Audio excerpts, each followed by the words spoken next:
This is R.J. Rushdoony, easy chair number 411, June the 12th, 1998. This evening, Brian Shantz, Brian Abshire, Mark Rushdoony, Susan Burns, and I will consider first of all a subject we dealt with in a non-easy chair tape that we recorded with Walter Lindsay, a computer expert. It has to do with the implications of the year 2000 for the world of computers and for the economic consequences and disasters which may flow from that.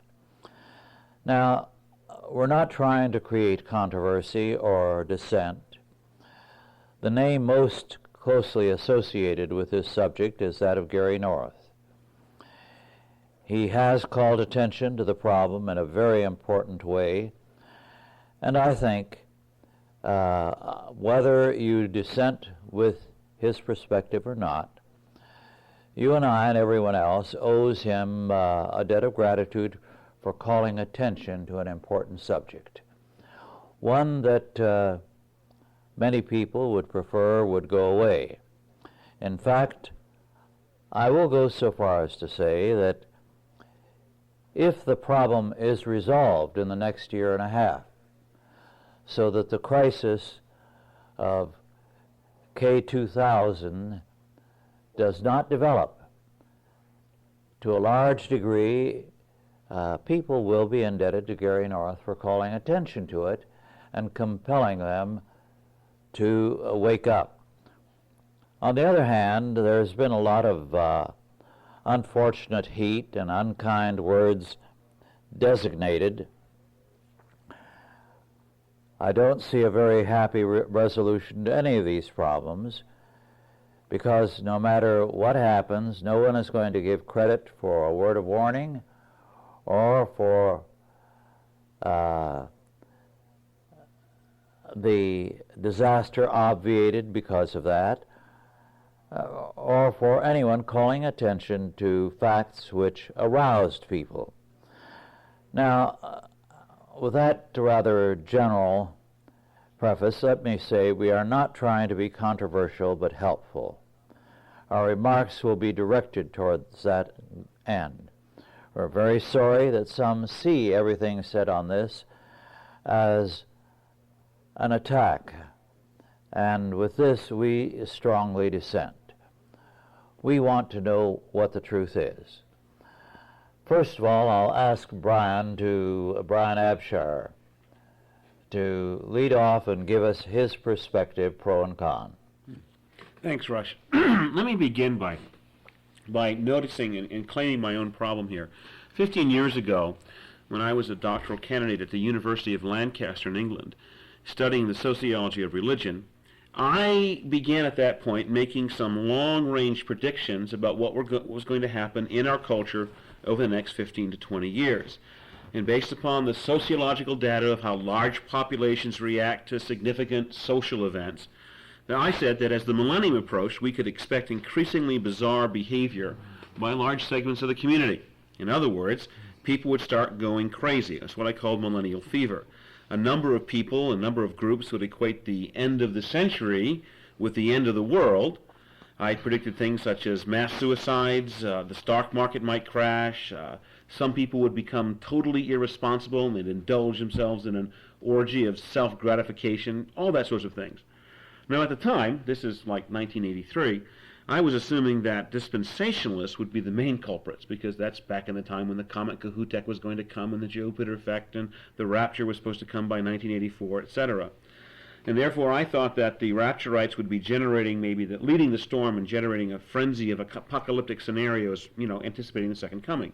This in fact is very similar to what happened when the first millennium ended, and in the year 1000, is that a lot of people thought it was the end of civilization, the end of the world, and the Lord was coming. Well, I got to tell you something. In all honesty, I was dead wrong in my prediction 15 years ago.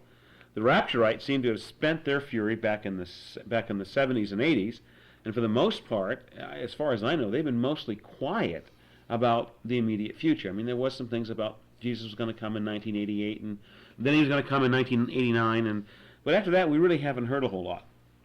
And in fact, the culture as a whole, up to this point, seems to have adopted probably only the mildest aspect of millennial fever. Now, there was that cult a couple of years ago that were spaceship people, and they all committed suicide so they could join the mothership and fly off to wherever it was they were going to do. And there have actually been several movies that have highlighted the turn of the century as being a mess thing. And there's a very popular television show, as a matter of fact, it's a horror show that focuses on the millennium and bizarre things. But for the most part, as a prognosticator, I'd have to say I was close, but no cigar. Sorry about that. I have to admit it. People have not yet become as crazy as I thought they would be. Now, it could be that we're still, a year and a half away, and maybe as we get closer to the year 2000, some of those things are going to start propping up in a variety of ways. But thus far, my record of predictions isn't terribly good on it. I thought I knew what I was doing, but it hasn't shown up. So there's this chance, I guess, in the next 18 months that I still could be proven right. I might get that cigar after all, but to be perfectly honest, I'm not holding my breath. Besides, you don't inhale cigars anyway.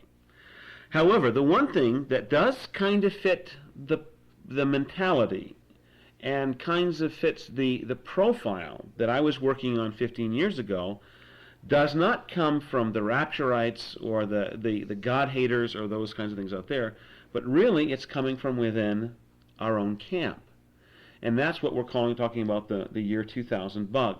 Now, I'm not trying to say it's nothing or there's no problem here. To the contrary, we'll talk about that in a few moments, what I think the problems are.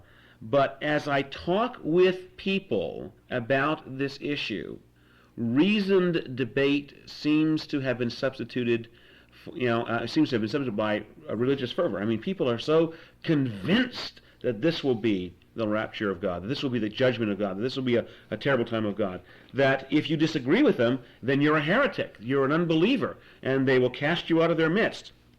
Now, just in case there's one or two people left out in the industrialized world who don't know what we're talking about here, I've got Brian Shantz, who's a computer consultant, worked with Ameritech and IBM. He is not necessarily an expert on the year 2000, but as a computer professional, he's well read in the literature in the field, and he can discuss actually what it is that we're facing. And then after you do that, Brian, what I want to do is come back maybe and interact with some of that actual information that you got, some of the facts, and show how our presuppositions affect how we evaluate those facts, and then what we should do in light of those facts. So Brian, what is this Y2K, the year 2000 problem that people are talking about, and why is it something people should be concerned about? Thanks, Brian. First of all, what we have to understand about the Y2K problem is the history of the way computers were built and the way people programmed computers. Back in the 50s and 60s, when computers took up entire buildings and rooms and in fact had less power than probably the microwave oven in your kitchen, there was a real shortage of resources, specifically memory and long-term storage. And so in order to circumvent that problem, programmers looked for shortcuts every way they could. And one of the key areas that they found a shortcut in was in recording dates. Now, most of us, when we look at dates, we think of a month, a year, and a day. And obviously the month can be registered with 2 digits, the day can be registered with 2 digits, but the year takes 4 digits. Now, back then, people came up with the brilliant idea of saying that, well, wait a second, why can't we just shorten this down? We know it's 63, and so we'll, instead of saying 1963, we'll just assume that the 19 is there, and we will just put 63 in the computers. And so just only the last 2 digits of the date were recorded. Now, how that turns into the year 2000 problem is that, much like the odometer on your car, especially an older car, once it reaches 99,999 miles, it's going to turn over, and you see it roll over, and then it just says 0. And of course your car doesn't have 0 miles on it at that point, it has 100,000 miles on it. That is the nature of the Y2K problem. When the date turns from December 31st, 1999 to January 1st, 2000, all the computers that have not had this problem resolved will see the 00 and they will assume the 19 in front of it, and it will be the year 1900 as far as the computer is concerned. So that, in a nutshell, is the definition. That is the entire problem. Now, it's a very widespread problem. Every computer, from the smallest to the largest, from mainframe computers that still fill up buildings and entire floors, mini computers, PCs on your desktop, all of these have the same problem. They're going to, every time they deal with a date, and every time they compare a date, if you subtract 99 from 98, you get 1 year difference. When you subtract 0, or 98 from 0, you get negative 98, and that's the problem. So there's a large number of computers out there, millions in fact, that have this problem. And also there are computers and things that we may not think of that there's computers in. For example, maintenance systems in modern skyscrapers that keep track of maintenance schedules for the elevators, that keep track of the heating and cooling systems, all computer controlled with what we call embedded systems. And that is where the computer is embedded in the system. There's no keyboard and terminal, but there's a computer there nevertheless. And these are some of the things that we see on a more daily basis. There's also embedded systems in nuclear power plants, monitoring the systems. There are embedded systems in power utilities, water utilities. Any kind of major industrial complex has embedded systems in it. And so all these computers have to have the Y2K problem addressed, or there's going to be trouble. How serious, Brian, from your reading of the literature and dealing with other computer professionals, what kinds of problems really are we facing then? I mean, give us like a worst case, best case scenario. Well, the important thing to remember about this is that most computer systems nowadays are interconnected. If the power utilities have a problem with their computers that cause them to not be able to generate power, that affects almost everything else. If your bank has got their year 2000 problem fixed, there may be another bank that they interface with that doesn't have it fixed. So there's systemic problems that go the length and breadth of society. In terms of what's going to happen, the possibilities are very broad. Because of the systemic interactions, nobody really knows exactly what's going to happen. There's so many interconnections that it's impossible for us to analyze them all and say what the outcome is going to be.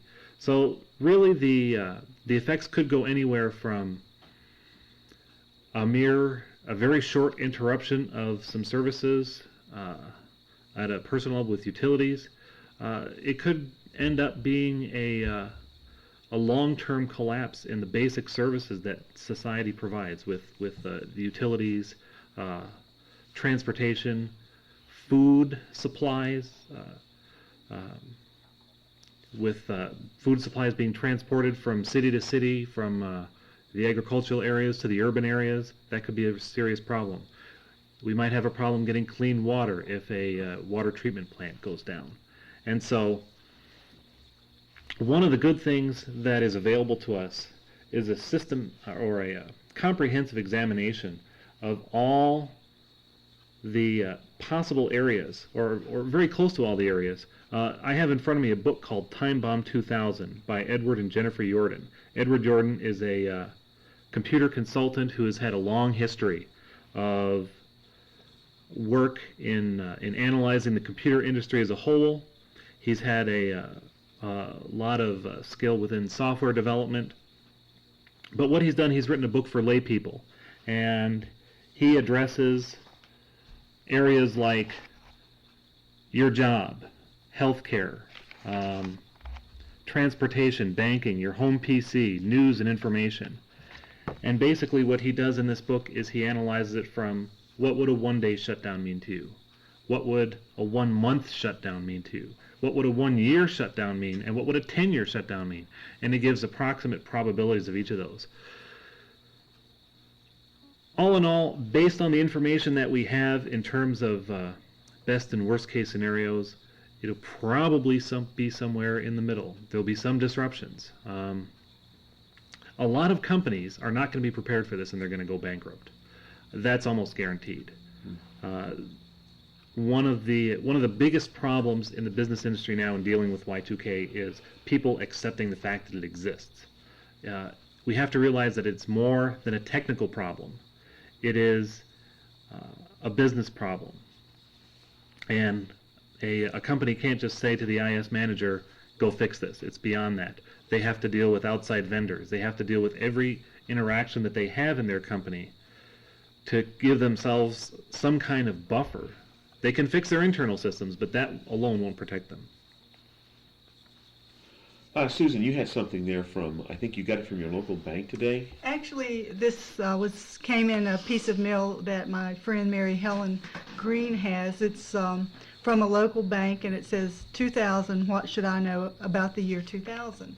And this bank is basically explains the problem as Brian Shantz did. And then it says, business, government, and world organizations are taking this issue very seriously. The Federal Reserve and other regulatory agencies have already identified and prioritized mission-critical applications for financial organizations. We are involved in all activities recommended by these governing agencies. And it concludes by saying, our year 2000 planning efforts are well underway with full implementation and testing to be completed by December the 31st, 1998. That's one of our little local banks here in Calaveras County. Based on what you said, it would obviously be a consideration if somebody was thinking about buying a business, especially something that was very dependent on computers, with tax preparation or some kind of an energy consulting thing, which we do a lot of in California. That's based upon computers to make sure you're not buying something that's going to be obsolete. And maybe somebody's selling it because they don't know how to fix the problem. So I guess that would be a consideration if you're buying a business. Absolutely. Because you wouldn't be up to speed on that business to be able to identify the problem fast enough to know even where the problems existed, perhaps. Absolutely. And in fact, that kind of leads into one of the other areas. I think one of the areas that is going to grow and be strong during the year 2000 crisis is the legal aspects of it. There are a large number of resources available now where people are addressing and talking about the legal implications. And it's people are recognizing that there's going to be a serious problem. And there are, one of the things that I looked at in preparing for this was that I found that insurance companies are incorporating into most of their new policies, especially for businesses, an exclusion for Y2K coverage. Insurance companies are refusing to cover in the case of a year 2000 failure. And that's prompting a lot of industries to look at how they're going to address that. KLM, the airline, has said that they may shut down their flights in the early days of the year 2000 in order to prevent some sort of catastrophe that they will be held liable for that their insurance won't cover. Brian, what's involved in fixing Y2K? I mean, if we know there's a problem, we know it's out there, why can't we just fix it? Well, I think that the breadth and the width of... Easy for you to say. Exactly. The breadth of the computers involved, basically we're looking at mainframes and mini computers that have software that was written specifically for them years and years, 20, 30 years ago. We're looking at PCs that have incompatible operating systems. We're looking at embedded systems that basically there's no interface to and no way to repair it other than replacing the chip. Now, in order to fix it, let's look at these things one by one. if we look at the custom software, and these are the things you'll hear numbers about. You'll hear something along the lines that there's 30 billion lines of computer code that have to be gone through one by one in order for us to fix the year 2000 problem. Well, that is one way to fix it.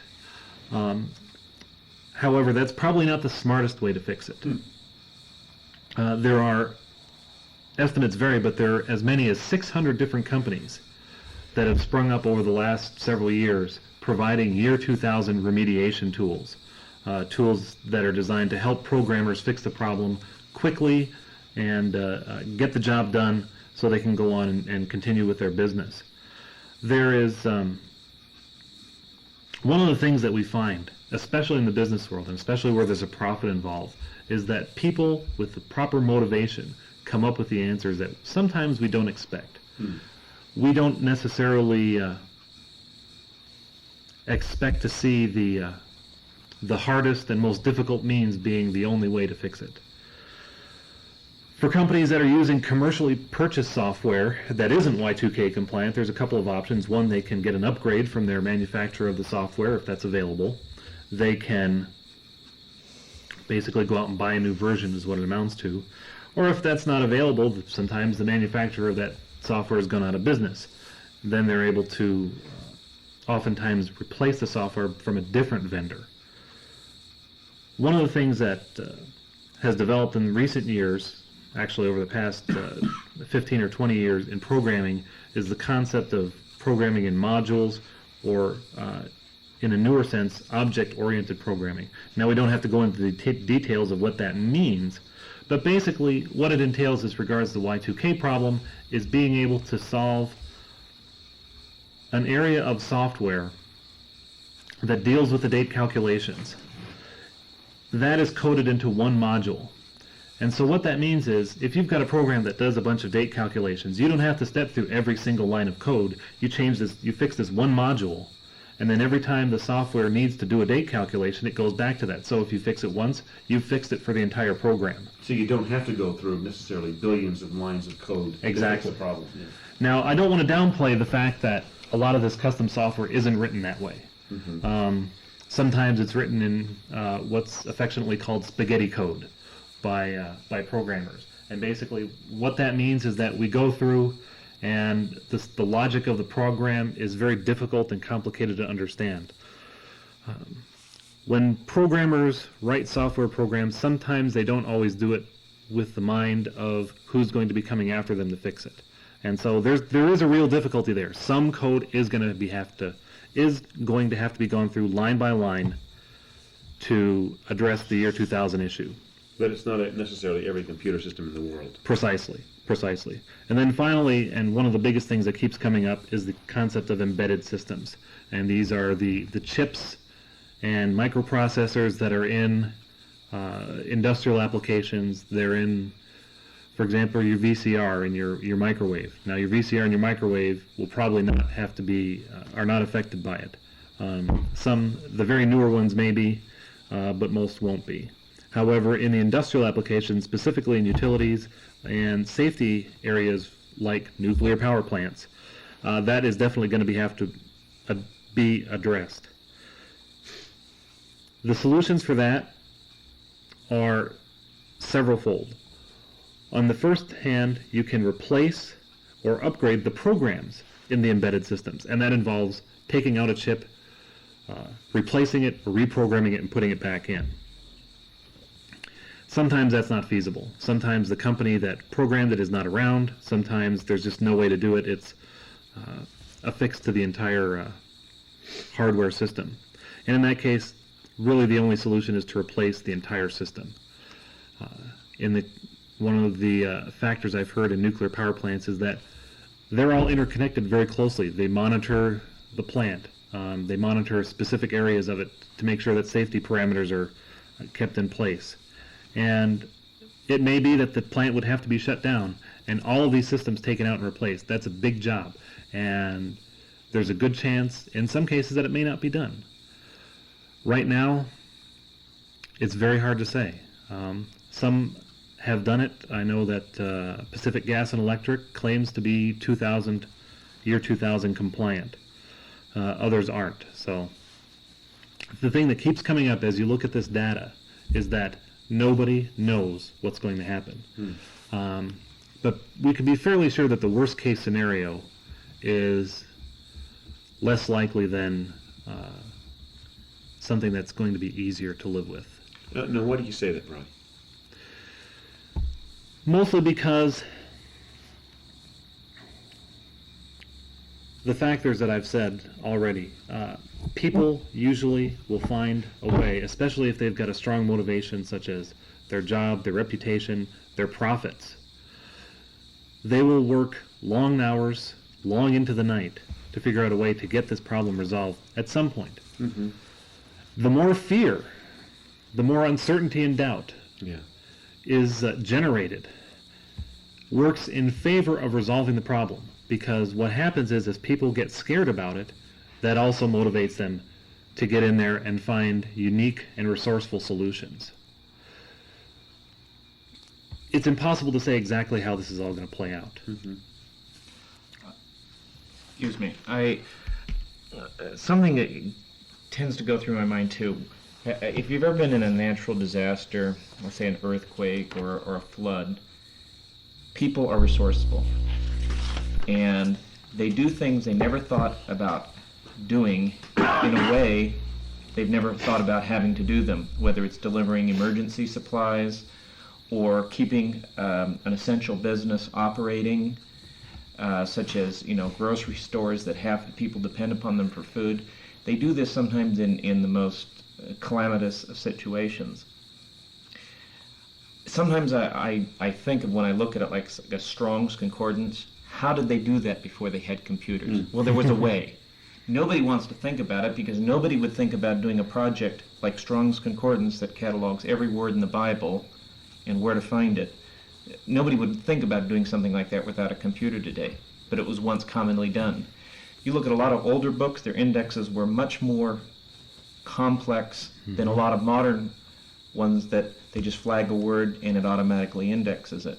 So there are alternative ways to do things, not that they're necessarily preferable ways, but I always think, when I think of the worst case scenarios in something like this, there are alternative ways to do things. And in an emergency, businesses that may not operate well without computers, it's possible for them to operate. Maybe not efficiently, but people are resourceful enough to accomplish things when it has to be done. We have a very serious problem, as you've outlined it, Brian. And now, well, do you want to continue further along the lines of explaining and developing the nature of the problem? What I would like to do is to summarize basically what we've covered. The year 2000 problem is unavoidable. There is no silver bullet, as it's been coined, that refers to a solution that can be fired off into the world's computers at some point in time and will by itself go through and fix everything. There are tools to aid people, but there is no silver bullet. What companies have started to do is what's known as a triage. Especially in military field hospitals, triage refers to looking at the patients, looking at those who can function on their own without immediate medical assistance, those who require assistance in order to survive, and those who, even if they get assistance, will die. So what a company has to do in terms of triage regarding the year 2000 problem is to analyze which of its computer systems it desperately needs in order to remain functional as a business. And this not only applies to business, but it also applies to government, IRS, Social Security, welfare systems. Because one of the impacts of this is, if the government systems don't work, large numbers of people will not get their welfare checks. And this has been forecast as leading to a breakdown in society's structure, rioting in the streets, and other possible disasters. Now, in what I've said before, I've indicated that the worst case scenario is probably not going to happen. However, I do not want to be misunderstood to say that there is not going to be a problem. There is definitely going to be a problem. It's going to affect 99.99% of the people in America, and it's going to affect people around the world. This is not just an American problem, it's a worldwide problem.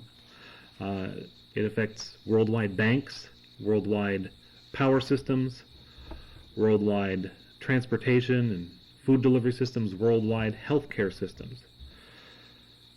And so, at this time, we have got to recognize what the problem is, and we've got to prepare for it.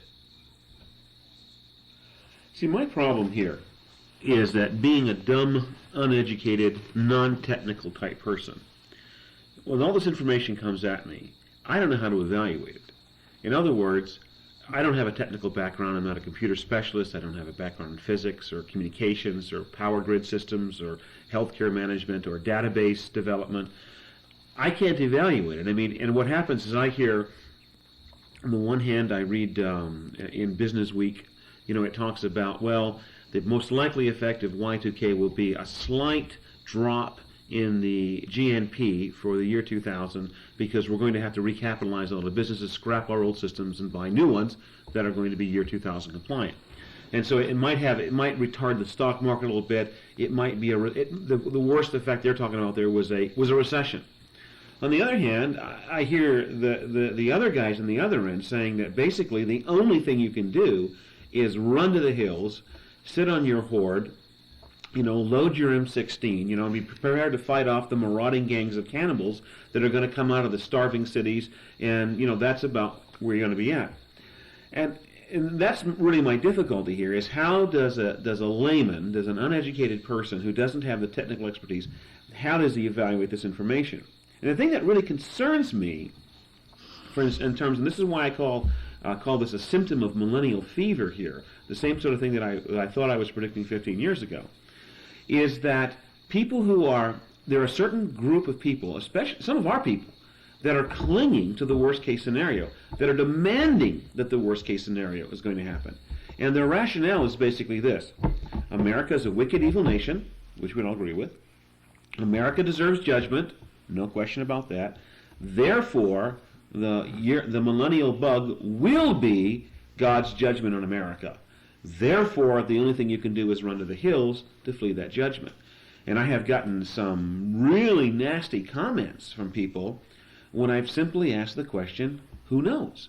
How do you know that God is going to judge us in the year 2000? I mean, he could judge us with an asteroid next week.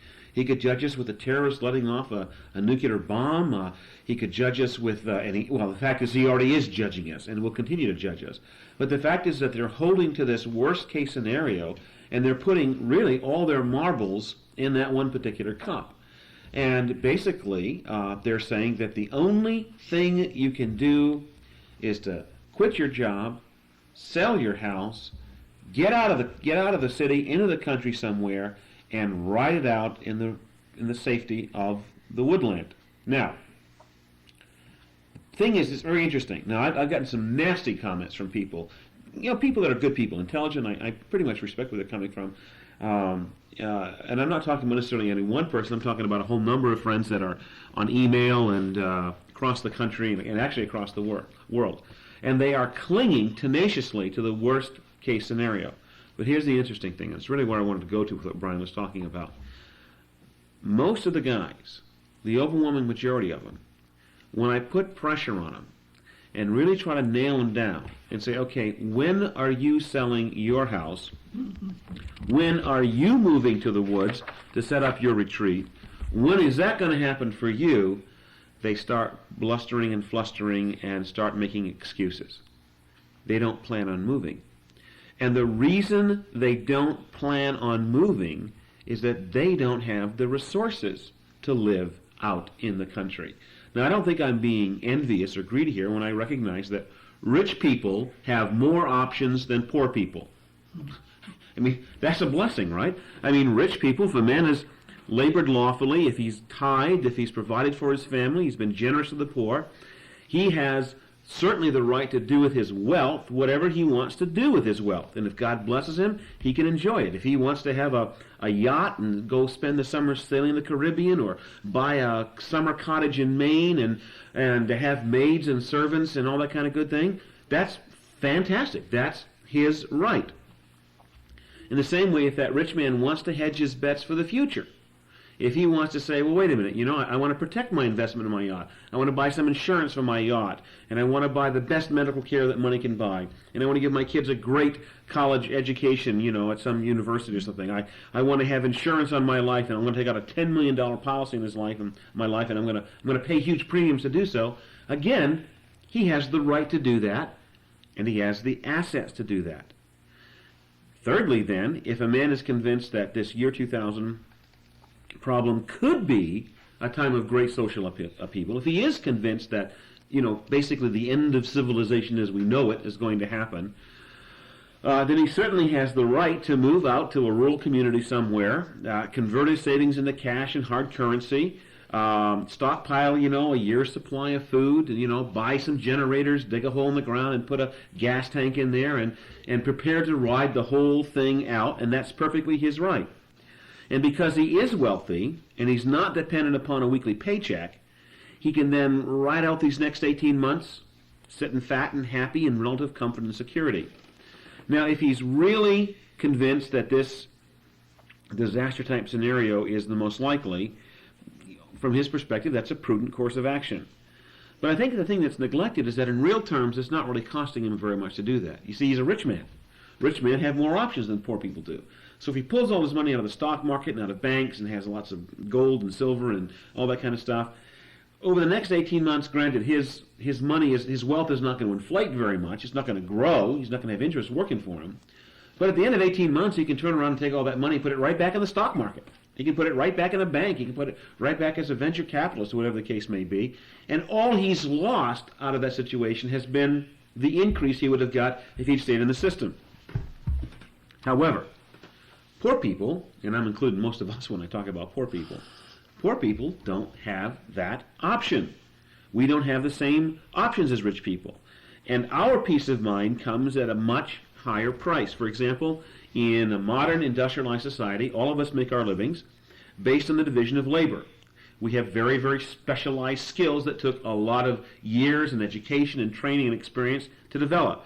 And it's a very narrow set of skills, and because we can specialize, we can command a fairly good return on what we have studied. The problem is that those skills have to work in an urban environment. They can't be made to work in a rural environment. In the same way, American Christians especially, I've been teaching this for over 20 years, but one of the big things that most Christians have is they're in debt up to their eyebrows. They don't own their house. They simply rent it from the bank. They've got car payments. They've got consumer debt payments. They've got credit card debts. They've got all these things going around. And no matter what they want to do, they basically survive from paycheck to paycheck. And they're able to do that because the division of labor allows them to sell their very specialized services and skills at a very reasonable price. And they can feed and clothe their family while they're still paying off the debts. However, now notice this though, and this is the real problem I have. If those people move to a rural area and then try to find work, they're going to be in for a real rude surprise. Now, houses and land in rural communities are usually cheaper than they are in the cities, but they're cheaper for a reason. And the reason, of course, is that there's no work there, and there's no money there, and so therefore the market operates and they're not worth as much. So then what is a person with a modern set of skills, what's he going to do? Say he's a machinist, right, and he works in a factory and he's a very fine machinist. How's he going to get a job in the country? What if he's a computer technician? What if he's, an accountant or a businessman, or all sorts of things that go together? I mean, a lot of us spend our time and energy passing paper from one thing to another. We're supposed to supervise that paper. Not a lot of paper giving jobs in the country. Now, I have a friend of mine, for example, who also, Brian, by the way, happens to be a computer specialist. And, in fact, he was thinking about moving into a rural community. So he went around and he looked at all the places that were offered it, and for his particular job field, in his specialty, in the local community, the going rate was $6 an hour. Now, I don't know, that sounds a lot of money to some of us, but $6 an hour isn't enough money to pay for your rent, let alone your food and your clothes and your shoes and your car and all that kind of stuff. And he's got a wife and 5 kids. He can't even subsist on that. And what else is he going to do? I mean, he's not a rancher, he's not a farmer, he's not a machinist, or he's not a mechanic. There's only a certain limited numbers of jobs. He cannot afford to live in the country. Now, what this guy did instead is, instead of moving to the country, he moved to an urban area. And he then sold his services, his skills, at the going market rate in an urban community. And he basically makes 10 times the salary he would have made in a rural community. Therefore, he can buy a house, he can pay off his debts, he can provide for his children, and even start saving up to give them an inheritance. And I think this is something that we need to understand. The people who are claiming that the only option is to retreat to the hills are not really playing fair with us. And for example, some people say, well, you go in the country and just buy yourself a piece of land, and you'll live on the land and you work the land. Nonsense. Farming or ranching is a very specialized set of skills that takes a man an entire life to become good at it. And most of the guys that are talking about growing their own food, and being independent, have never, weeded a turnip patch or milked a cow in their lives. They don't have a clue about it. They don't know how deep to plant the seeds, or how much water there is to come, or how much water they need. They don't know what to do about the insects and the vermin that will come in and eat their crop. And these people never ask themselves these basic fundamental questions. Now, the rich guy we're talking about earlier, now he's sitting out in the country, he's sitting on his front porch at his survivalist retreat, he's eating his freeze-dried food, he's got a generator-driven ice box, he's sipping cold drinks, and he's enjoying the blessings of God, and he has a right to every single one of them. But meanwhile, 2 ranches over, his city-bred, neighbor is sitting there with starving children because this guy didn't manage to get much of his crop past the raccoons and the deer and the bugs and the pests and all that kind of stuff, and he's trying to feed them on the shriveled remains of his harvest. And even in that situation, it all depends upon whether or not the man had the money in the first place to buy a farm. He can't, and he has no income. He can't be making mortgage payments and pay his tax bills and everything else. And this, I think, is kind of like the nasty little secret of this. When someone puts fear into people's mind and says that you're stupid and you're crazy and you're insane for living in the cities and you got to get out of there, my question is, well, what are you going to do with these people? How are they going to make a living? What are they going to do for work? How are they going to provide for their families? And the fact is that most of us just simply can't afford to do so. Even if we sold everything we had, we still probably couldn't buy a farm outright. And even if we could buy a farm outright, we still need some kind of income to pay the property taxes, utility bills, food, clothes, shoes, all that kind of stuff. And then, how are we going to acquire the skills that we need to make that farm actually work? Do we think we're going to take a year and we're going to develop the same skills that it took Farmer John over here 30, 40, or 50 years to acquire?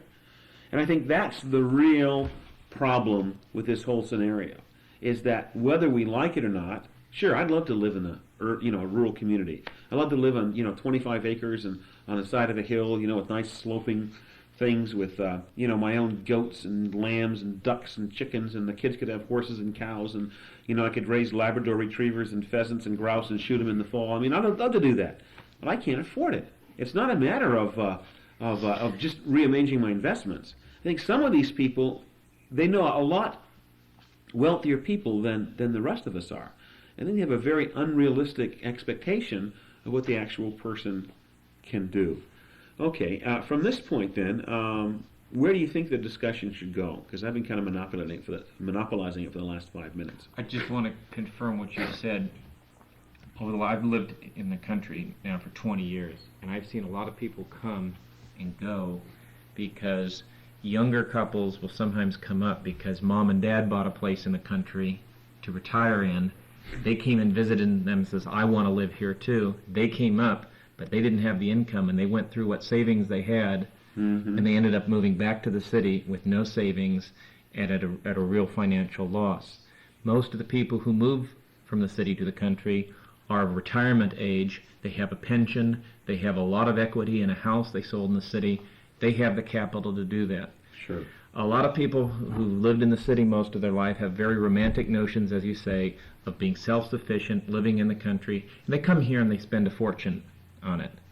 They spend a fortune on trying to raise a few animals, and they find out that it's those trips to the feed store get very expensive, and a rototiller it costs $1,500 is it gets a little pricey to try to be self-sufficient. By the same measure, a lot of kids who grow up in the country have very romantic notions about leaving the country, going to the city because it's more exciting. Yeah. And we have to divest ourselves of these romantic notions about the advantages of the country.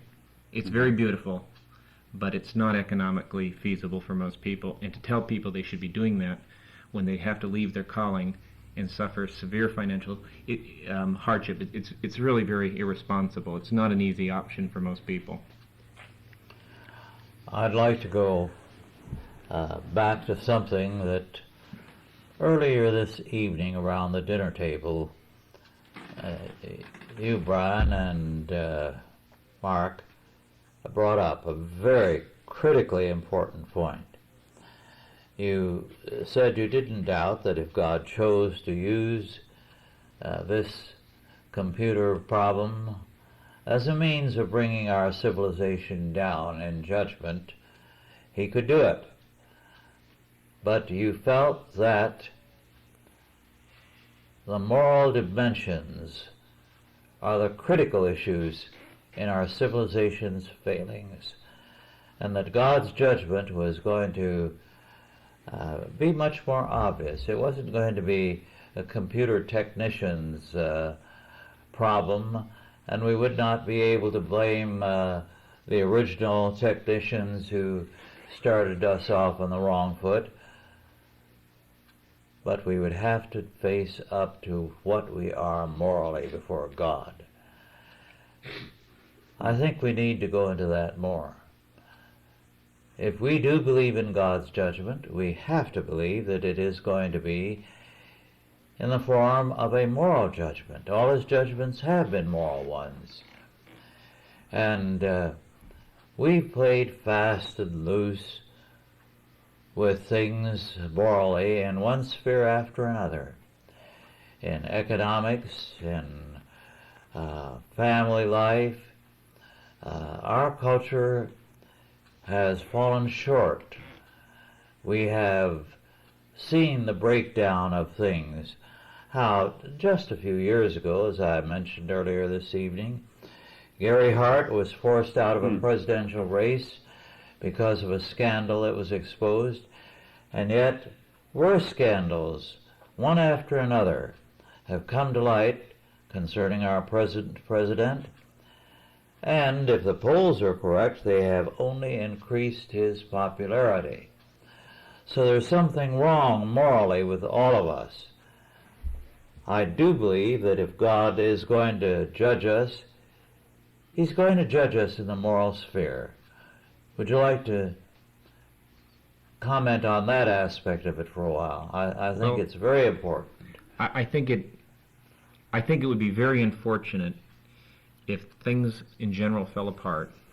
Our economy, our debt structure, which had implications in from Wall Street to our politics. If things fell apart and if people had the idea that it was a technical problem caused by the short-sightedness of a few computer technicians 30 years ago, it would be very unfortunate because they would think it's not our problem, it's the few people's fault, and we're the poor victims. If things fall apart, look at the things that we've been warning about for many, many years. Paper money that is based upon the confidence of the people, extreme debt structure, public and private, the loss of personal freedom. People of expecting this, our humanistic statism, people of expecting somehow this can't go on forever. Well, it's easy to look at one scenario. Okay, a computer glitch is going to cause the breakdown of civilization, and all this is going to House of Cards is going to come crashing down, because we've been saying it can't last forever. If we had been around these microphones 10 years ago, our thinking probably would have been geared around thinking that the Soviet Union was somehow going to be the agency whereby God judged our civilization. That didn't happen. And it's really easy to say, some point we have to reckon with what is due us. And it's easy to look at the next thing that we can see on the horizon and say, this is going to be the means of God's judgment. But we can scare ourselves a lot, and we can give a lot of poor advice if we overreact to everything that comes down the pike. Rush, you have one of the most comprehensive understandings of history of probably any man I've ever met in my life.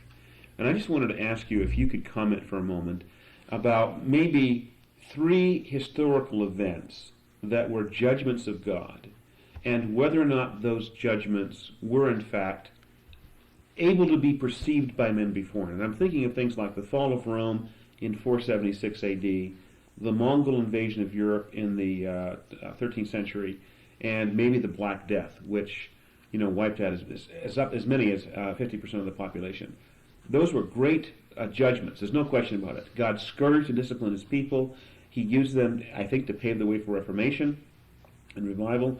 But for the people who were sitting on the other side of him, could they have anticipated those things? And could they have? Was there anything they could have done before? A very important question, and it would take a great deal of time and research to answer properly. Let's begin with the fall of Rome. The fall of Rome was predicted by the pagan Romans long before it fell.